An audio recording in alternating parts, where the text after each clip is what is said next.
ഇന്ന് ചെമ്മീൻ മാത്രമായിട്ടൊന്ന് ഫ്രൈ ഉണ്ടാക്കി കഴിക്കാമെന്ന് വിചാരിച്ചു. അപ്പോൾ പച്ചമുളക് ഇട്ടിട്ടുണ്ട്. ഇനി അതിനകത്ത് നമുക്ക് ഇടാനായിട്ട് ഇതേ കുറച്ച് കരിവേപ്പില ഇടാം. അപ്പം നമുക്ക് ഗ്യാസിൽ വയ്ക്കാം. അപ്പം നമ്മൾ കുറച്ച് ഉപ്പ് ഇട്ടു, കരിവേപ്പിലയും പച്ചമുളകുമായിട്ട് ചെമ്മീൻ അടുപ്പത്ത് വെച്ചിട്ടുണ്ട്. ഇനിയിപ്പോൾ അതിനകത്തേക്ക് വേണ്ടി നമുക്ക് എന്തൊക്കെ ആവശ്യമുണ്ട് അത് വെന്ത് കഴിയുമ്പോൾ ഞാൻ ഇത് കണ്ട കുറച്ച് ചെറിയ ഉള്ളി എടുത്തിട്ടുണ്ട്. കണ്ട ചെറിയ ഉള്ളി കുറച്ച് കൂടുതൽ എടുത്തിട്ടുണ്ട് കേട്ടോ.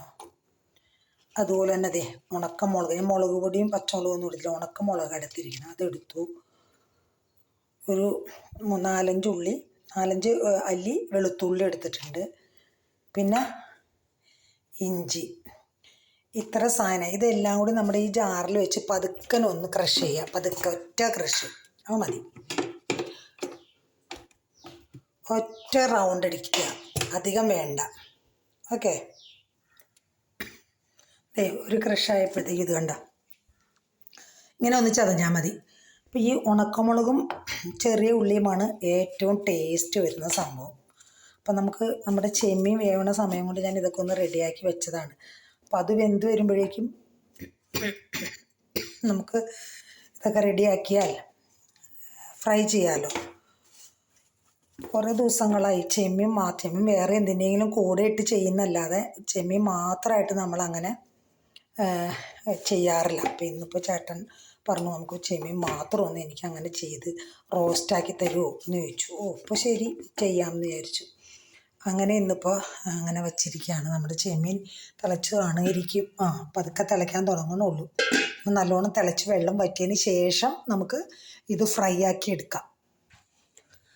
കാര്യം നമ്മൾ കറിവേപ്പില അതിൻ്റെ കൂടെ ഇട്ടിട്ടുണ്ടെങ്കിൽ ഞാൻ ഫ്രൈ ചെയ്യാൻ നേരത്ത് ആ ഉള്ളിയൊക്കെ ചതച്ച് വെച്ചിട്ടിരിക്കണതിൻ്റെ കൂടെ കുറച്ച് ഞാൻ ഇടാറുണ്ട്. കാരണം എന്താ വെച്ചാൽ നമുക്കിവിടെ ഇഷ്ടം പോലെ കരിവേപ്പില ഉണ്ട്. അപ്പം അതുകൊണ്ട് ഞാൻ അധികം നല്ലതാണ്, കരിവേപ്പില നല്ലതാണ് പല കാര്യങ്ങൾക്കും. അപ്പോൾ അതുകൊണ്ട് തന്നെ ഞാൻ കരിവേപ്പില എടുക്കാറുണ്ട്. അത് കണ്ട കരിവേപ്പ് നിൽക്കുന്നുണ്ടോ? ഇവിടെ ഉണ്ട് കരിവേപ്പാണ് നമ്മുടെ. പിന്നെ വീടിൻ്റെ പുറകെ, ഇത് വീടിൻ്റെ മുൻവശത്താണ്. ഇനി വീടിൻ്റെ പുറകു വശത്തും ഉണ്ട് കരിവേപ്പ് വേണ്ടത്ര. ഇത് കണ്ട അതെ. അപ്പം അതുകൊണ്ട് തന്നെ ഞാൻ എല്ലാത്തിനും കരിവേപ്പില എടുക്കാറുണ്ട്. ഫ്രഷായിട്ട് നമുക്ക് ഉണ്ടല്ലോ, പിന്നെ ഇപ്പോൾ എടുത്താലെന്താ, എടുത്ത് വെക്കുകയും വേണ്ടല്ലോ, എടുത്ത് വെക്കേണ്ടയും ആവശ്യമില്ല നമുക്ക്.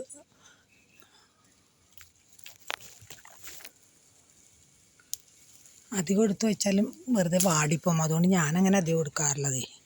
ഇത് തന്നെ ഇപ്പം ഞങ്ങൾക്ക് 2-3 ദിവസത്തേക്കുള്ളത് ഉണ്ട്. ഫ്രഷാണ്. ഇതിപ്പോൾ കഴുകിയില്ലെങ്കിൽ കൂടി കുഴപ്പമില്ല, അത്രയും ഫ്രഷായിട്ടുള്ള സാധനമാണ്. നമ്മുടെ മുറ്റത്തു നിന്ന് എടുക്കുന്നതല്ലേ.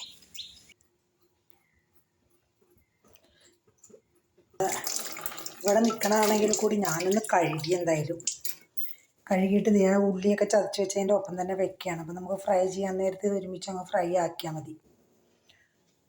ഇതിവിടെ തിളച്ചിട്ടുണ്ട്, നല്ലോണം തിളച്ചിട്ടുണ്ട്. വെള്ളം ഒന്ന് വറ്റി വരണം.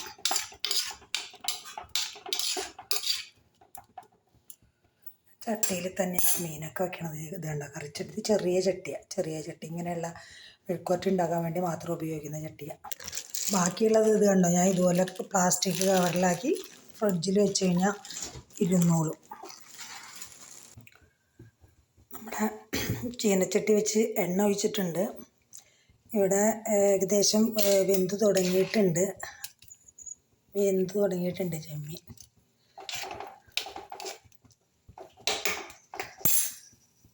നമുക്ക് ഈ ചതച്ച് വെച്ചിരിക്കുന്ന ഈ സാധനങ്ങളൊക്കെ ഇതിനകത്തേക്ക് ഇടാം.